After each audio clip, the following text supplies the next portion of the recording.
നടത്തിയത്. അടുത്തിടെ നടത്തിയ ഡ്രോൺ ആക്രമണത്തിൽ വധിച്ചതായി IDF സ്ഥിരീകരിച്ചു. 2023 ഒക്ടോബർ 7-ന് ഇസ്രയേലിൽ നടന്ന ആക്രമണങ്ങളിൽ കിബത്സ് നിർ ഓസ് ആക്രമണത്തിന് നേതൃത്വം നൽകിയ ആളാണ് അബ്ദുൾ ഹാദി സബയെന്ന് ഇസ്രയേൽ ആരോപിച്ചു. ഹമാസിന്റെ വെസ്റ്റേൺ ഗാർഡ് യൂനിസ് ബറ്റാലിയനിലെ നുക്ബ പ്ലാറ്റൂൺ കമാൻഡറാണ് ഇയാൾ. തെക്കൻ ഗാസയിലെ ഖാൻ യൂനീസ് പ്രദേശത്ത് നടത്തിയ ഡ്രോൺ ആക്രമണത്തിലാണ് അബ്ദുൾ ഹാദിയെ വധിച്ചതെന്ന് IDF പറഞ്ഞു. ഒക്ടോബർ 7-ന് നടന്ന അക്രമ സംഭവങ്ങൾ കൂടാതെ ഇയാൾ ഇസ്രായേലി സേനയ്ക്കെതിരെ നിരവധി ഭീകരാക്രമണങ്ങൾക്ക് നേതൃത്വം നൽകിയിട്ടുണ്ട്.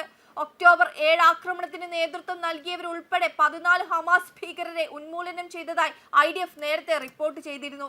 ഒക്ടോബർ 7 ആക്രമണത്തിലെ മുഴുവൻ ഹമാസ് നേതാക്കളെയും കണ്ടെത്തി വധിക്കാൻ IDF-ഉം ഇസ്രായേലിന്റെ ജനറൽ സെക്യൂരിറ്റി സർവീസായ ഷിൻബെറ്റും സംയുക്തമായാണ് പ്രവർത്തിക്കുന്നതെന്ന് ഇസ്രായേൽ സർക്കാർ വ്യക്തമാക്കി. ഗാസയിലെ ഹമാസ് യൂണിറ്റുകളെ ലക്ഷ്യമിട്ട് ഇസ്രായേൽ പ്രതിരോധ സേന ശക്തമായ പ്രത്യാക്രമണങ്ങളാണ് തുടരുന്നത്.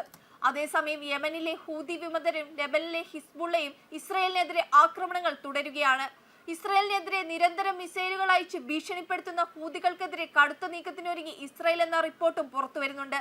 ഗാസയിലും ലെബനിലും സിറിയയിലും നടത്തിയതിന് സമാനമായ പൂർണ്ണ സൈനിക നീക്കം യമനിലും ഇസ്രായേൽ നടത്തിയേക്കുമെന്ന സൂചനകളാണ് പുറത്തുവരുന്നത്. ഇതിനായി UN-ൽ അവർ വാദമുയർത്തിയിട്ടുണ്ട്. ഇറാൻ പിന്തുണയോടെ പ്രവർത്തിക്കുന്ന ഹൂതികളെ ഇല്ലാതാക്കുമെന്ന നിലപാടിലാണ് ഇസ്രായേൽ. ഹൂതികളെ ഭീകര സംഘടനയായി പ്രഖ്യാപിക്കണമെന്ന ആവശ്യവും ഇസ്രായേൽ ഉയർത്തിയിട്ടുണ്ട്. ട്രംപ് അധികാരമേൽക്കാനിരിക്കെ മേഖലയിൽ കടുത്ത സൈനിക നീക്കങ്ങൾക്ക് US പിന്തുണയും സഹായവും ലഭിക്കുമെന്ന പ്രതീക്ഷയിലാണ് ഇസ്രായേൽ യമനിലും സൈനിക നീക്കത്തിന് ഒരുങ്ങുന്നത്. ഹമാസിന്റെയും ഹിസ്ബുള്ളയുടെയും സിറിയയിൽ ബഷാറുൽ അസാദിന്റെയും വിധി ഹൂതികൾക്കും വരുമെന്നുമാണ് ഭീഷണി. ഇസ്രായേലിനെതിരെ ഹൂതികൾ നടത്തുന്ന ആക്രമണം ഇറാന്റെ പദ്ധതികളുടെ ഭാഗമാണെന്നും $120 കോടി വാർഷിക ബജറ്റുള്ള സംഘടന സൂയസ് കനാൽ വഴി ചാരക്കടത്ത് മുടക്കുകയാണെന്നും UN-ലെ ഇസ്രായേൽ അംബാസിഡർ ഡാനി ഡാനൻ പറഞ്ഞു. എന്നാൽ ഹൂതികൾ നടത്തുന്ന ആക്രമണങ്ങളെ അപലപിച്ച രക്ഷാസമിതി അംഗങ്ങൾ യമനിലെ സിവിലിയന്മാർക്കുമേൽ ഇസ്രായേൽ നടത്തുന്ന ക്രൂരതകളെയും അപലപിച്ചു.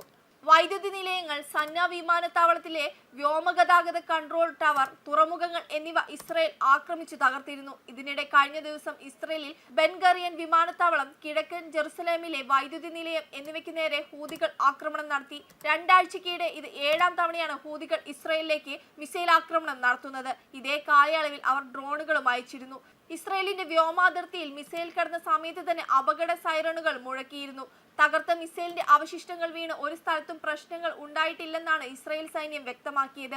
ജെറുസലേമിന് സമീപമുള്ള ബെയ്റ്റ് ഷമേഷ് നഗരത്തിലാണ് മിസൈലിന്റെ തകർന്ന ഭാഗങ്ങൾ പതിച്ചത്. വെബ് ഡെസ്ക് കർമ്മ ന്യൂസ്.